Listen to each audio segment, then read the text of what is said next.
biggest challenge that I personally faced as a representative and that I didn't really get a hang on until later on in my first week to probably my second week was That was Alex Hastings. He started as a Cutco sales rep this year and recently passed $10,000 in sales, which is amazing. And it's something a lot of sales reps shoot for when they first get started. However, that milestone wasn't achieved without challenges and lessons. So to start off with my first week of Cutco, I did not necessarily have the most sales in the beginning couple days. My first couple of days, I had some small sales, a little bit of recommendations, nothing too much to really catapult ahead like some people I've had. Sales is not an easy thing, but neither is working an hourly paid job where you're not fulfilled and there's no vision of what your future could look like there. You know the ones where you're paid the same amount as the lazy guy who barely does anything and you're always picking up their slack? Oh, or you're working there for months feeling like your talents are being underutilized? Yeah, those jobs. I like working a sales job because it's open opportunity and it's limitless.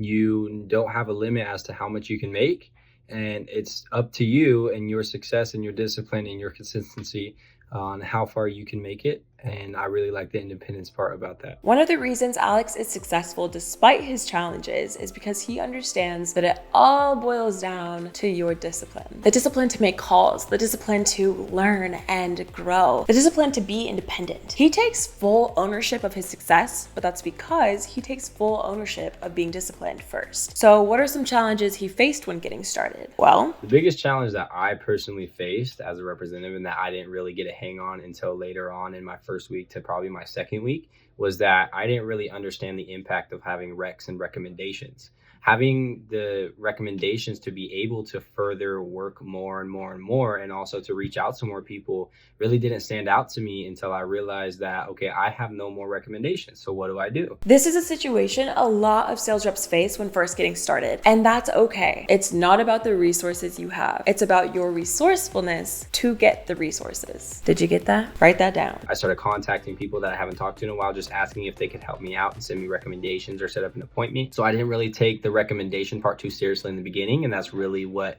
kind of that's a challenge that I really faced in the beginning, and that's honestly my biggest challenge that I did face. So if you're watching this and you're in a similar position thinking maybe you should go back to your hourly paid job, remember there have been plenty of people in your exact situation who have found a way to get the results that they want. You could be the next success story. The key to getting that success is to continue learning. Moving on from that though, the way I overcame that was to then study how to really gain more recommendations in appointments. Just being the person I am today with my appointments now, I don't end presentations until I have at least one sponsor, because that sets me up week after week, day after day, and it makes my overall performance a lot better. The question is whether or not you want to keep at it. Sales is not for everyone, so some people realize they don't. That's okay, but you can always get better. You can always improve. For me personally, the way that I had to attack it is I kept working at it day after day, week after week, and that is really how I got the most success and the most return on